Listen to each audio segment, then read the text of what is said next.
Namaskar. Yes. Welcome to the fresh episode. In continuation to the episode I taught you on the other day,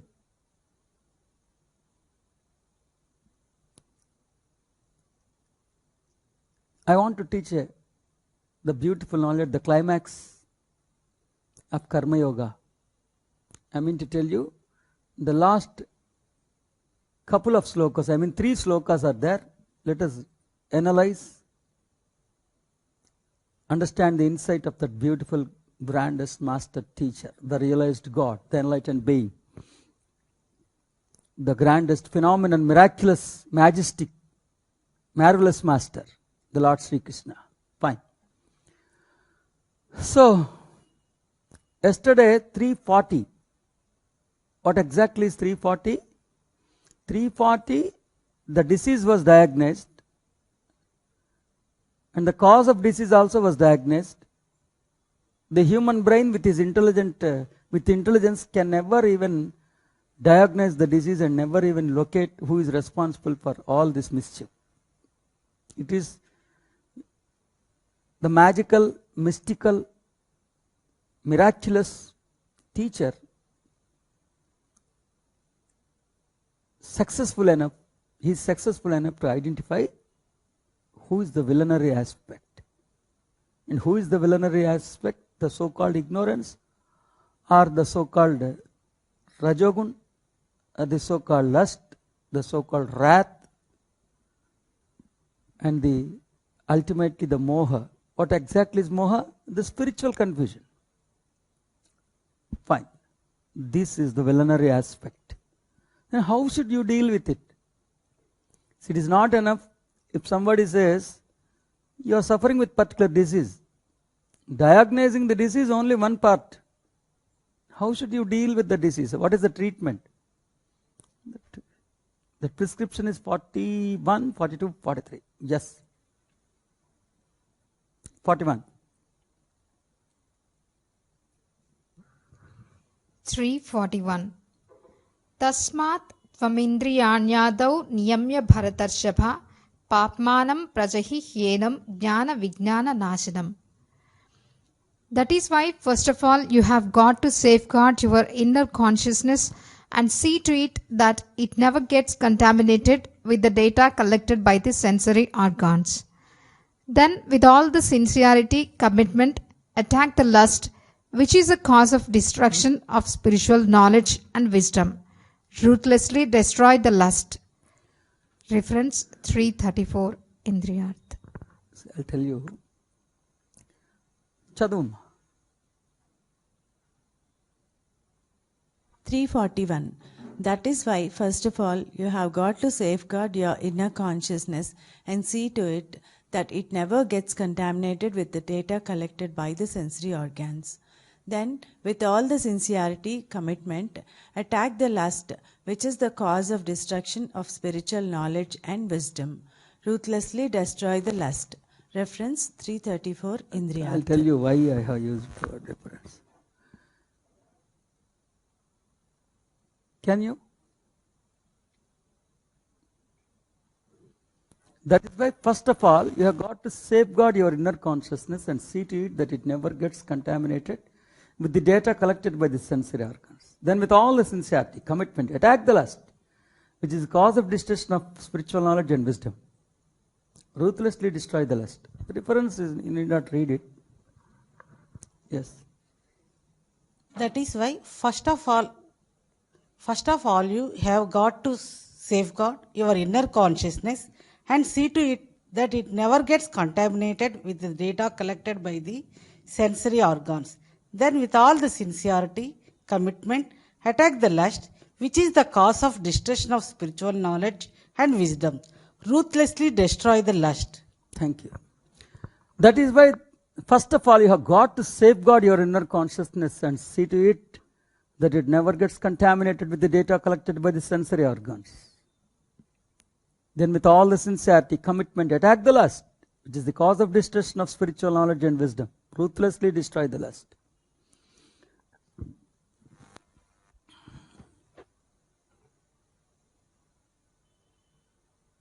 See, in Sanskrit, he has used the word Indriyani. Indriyani. So he has concluded. Tasmat. That is why. Tasmat. Anduvalna. He has concluded what exactly is the villainary aspect. Yes, in this particular sloka, he was just trying to conclude what exactly is the villainary aspect which is inherent within us. Which is inherent within us. And in that context, he has used the term Indriyani. Indriyani means many people interpreted the word, translated the word as sensory organs. But I don't believe that Indriyani is sensory organs. It is through sensory organs. Through sensory organs. But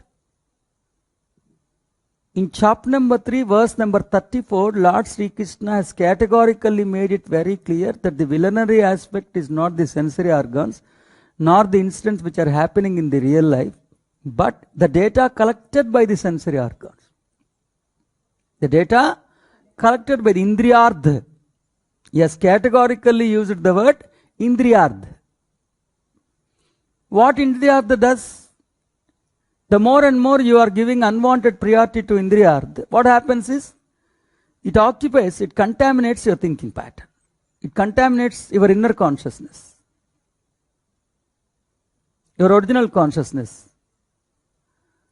So, the villainary aspect is not sensory organs. The villainary aspect is not Indriyani, but the villainary aspect is Indriyardha.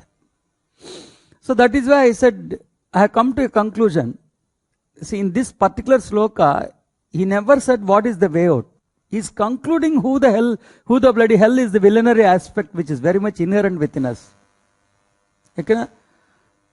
The miraculous teacher is locating the mystical concept which is responsible for our godlessness, soullessness. The miraculous teacher is locating the mystical cause. That is why he said the starting word is tasmat. That is why first of all you have got to safeguard your inner consciousness and see to it that it never gets contaminated with the data collected by the sensory organs. Then with all the sincerity, all the commitment, attack the lust, which is the cause of destruction of spiritual knowledge and wisdom. Ruthlessly destroy the lust. Ruthlessly destroy the lust. So he said, the villainary aspects are two. The data collected by the sensory organs, it is going to contaminate your inner consciousness. As it is, the data also is not villainary, but your nature of contaminating your thinking pattern with the data collected by the sensory organs is the villainary aspect. And the second thing is lust. The second thing is lust. It is because of lust you are unable to explore, experience, express your inherent impregnated wisdom. So here, if you analyze this sloka, he has categorically located the villainary aspects, but never suggested the way out. The treatment part was not there. So now, all of us, now we have a comprehensive knowledge of the villainary aspect. In detail, we have understood who the bloody hell is, the villain. Now we are able to understand. Okay? So who the bloody hell is the villainary aspect? Villain ever అనేది పట్టుకోగలిగాం మనం. Now 42-43, he said who is entitled to attack that villain?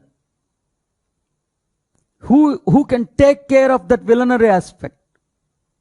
Who is competent authority to attack the villain? Who is competent authority to attack the villain? Who is entitled to attack the villain? Because for eons together we have been attacked by lust.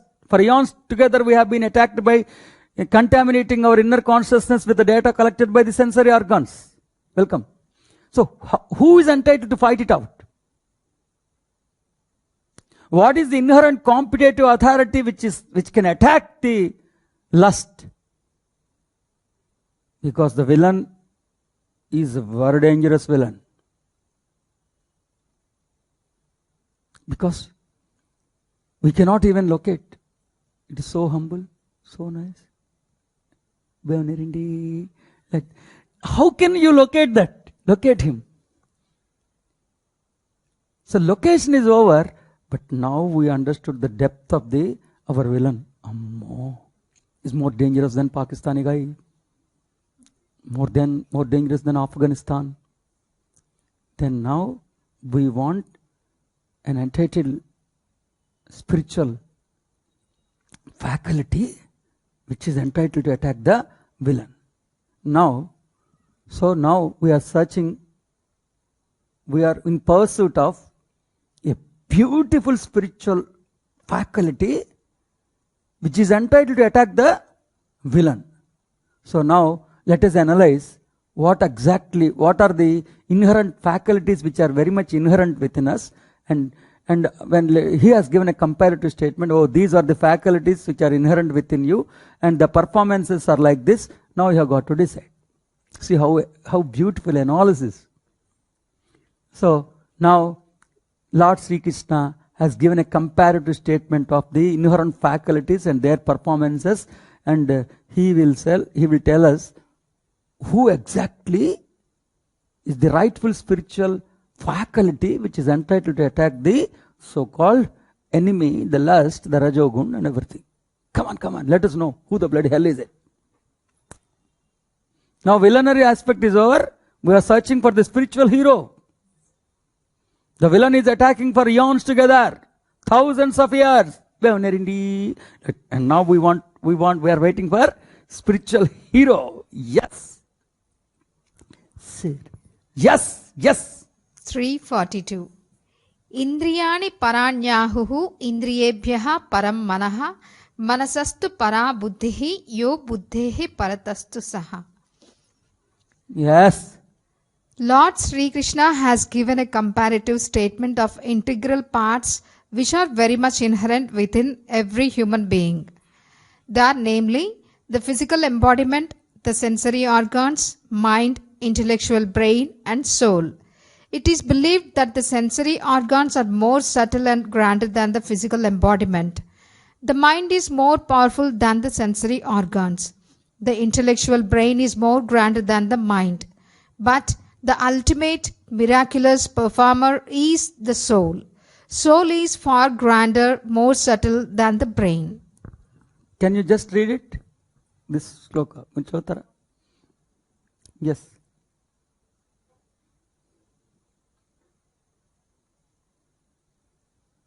The crux of chapter number 3, verse number 42. Yes. Lord Krishna has given a comparative statement of integral parts which are very much inherent within every human being. They are namely the physical embodiment, the sensory organs, mind, intellectual brain, and soul. It is believed that the sensory organs are more subtle and grander than the physical embodiment. The mind is more powerful than the sensory organs. The intellectual brain is more grander than the mind. But the ultimate miraculous performer is the soul. Soul is far grander, more subtle than the brain. Yes. Can you? 342.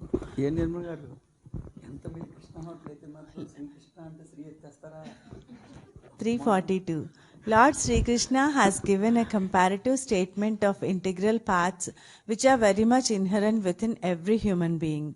They are namely the physical embodiment, the sensory organs, mind, intellectual brain, and soul. It is believed that the sensory organs are more subtle and grander than the physical embodiment. The mind is more powerful than the sensory organs. The intellectual brain is more grander than the mind. But the ultimate miraculous performer is the soul. The soul is far grander, more subtle than the brain. See, 341, he has concluded, Tasmat, the lust is the villainary aspect. Now, we are able to locate the villain. Now we are waiting for the spiritual hero who is entitled to attack and ruthlessly kill that, destroy the villain. So now we are in pursuit of that spiritual hero. Lord Sri Krishna has categorically made it there are 5 inherent departments. There are 5 departments which are very much inherent within us. Namely, the departments are embodiment, the sensory organs, mind, intellectual brain, and the soul. He said, people believe that sensory organs are competent than physical embodiment, and the mind is more subtle, more efficient than the sensory organs. But brain is ultimate from the point of view of human being. Sri Krishna says, no, it is the soul, the fourth consciousness, that is ultimate. That mystical being has a miraculous performance. He can play the majestic innings. That mystical being can play can perform miraculous performances. He can play the majestic innings. So that is why. See, 41, ruthlessly destroy the lust. 42, the spiritual hero is embodiment? No. Sensory organs? No. Mind? No. Yes, it might be the intellectual brain. Fine, for sure. No. He said the fourth consciousness. That's so Shiva is entitled to attack the Asura. Okay? 41 is Asura. 42 is Shiva. Yes. 43 is the conclusion part.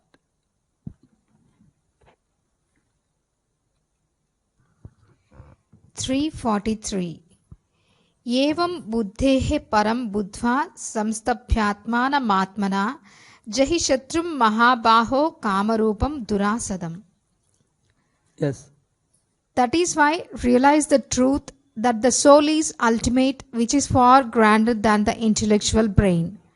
Through spiritual knowledge, shift your gaze to fourth consciousness, soul, and through soul, organize Jivatma, and thus attack the lust, which is the eternal enemy. Can you? 343. That is why 343. That is why realize the truth that the soul is ultimate, which is far grander than the intellectual brain. Through spiritual knowledge, shift your gaze to fourth consciousness, soul, and through soul, organize Jivatma, and thus attack the lust, which is the eternal enemy. Yes. So again, 341, that is why villainary aspect is lust. 343, that is why soul is ultimate. Okay na? Bahubali. Bhallal Dev or Amarendra Bahubali. Both are there. Okay na? That is why realize the truth that the soul is ultimate, which is far grander than the intellectual brain. If you are intelligent, realize that the soul is grander and more intelligent than your brain. If you are ignorant, accept that brain is ultimate. Okay na? So that is why realize the truth that the soul is ultimate, which is far grander than the intellectual brain. Through spiritual knowledge, shift your gaze to fourth consciousness. Through spiritual knowledge, shift your gears to fourth consciousness. And through the soul, organize Jivatma. Because Atma and Atma means there are two Atmas. One is Jivatma, the other is Atma. There are actually three Atmas, Paramatma, Atma, Jivatma. So here he has used with your soul, fourth consciousness, convince your Jivatma. Through spiritual knowledge, shift your gears to fourth consciousness, soul. And through the soul, organize Jivatma, and thus attack the lust, which is the eternal enemy. So, through the spiritual knowledge, shift your gears to fourth consciousness called soul, and through soul, organize Jivatma. Do not attack Jivatma, because Jivatma is the sufferer. It is being enticed by lust. So do not attack Jivatma. Ravana has kidnapped Sita. Do not attack Sita. Why you should kill Sita? Attack Ravana. Okay na? And through soul organize Jivatma and attack this last, which is the eternal enemy. So that is the conclusion. And how should you explore the soul? How can you utilize the soul? Next chapter. What is the chapter's name? 4th chapter. Jnana, Karma, Sannyasa. That is why the next topic is known as knowledge. If you know the spiritual knowledge, then you can explore the soul. When once you explore the soul, you can attack the lust. Thereby kill the enemy. So 343, like this. So conclusion part is the introduction of spiritual hero. Okay?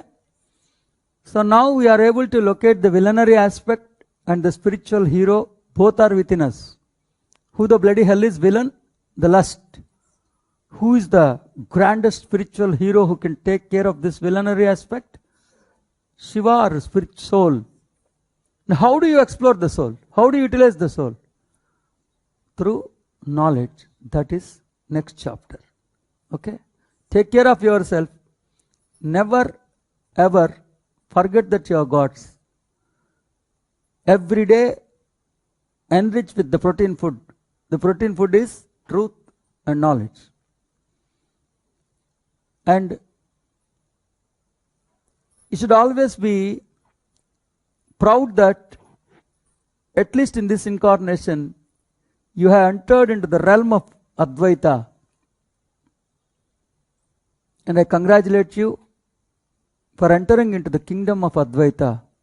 As long as I am alive, I am going to teach you. Enrich yourself with knowledge. But always your personality attacks me. It is not interested in Vivek. It is always, it is just waiting for the right opportunity to attack me. Take care of your personality.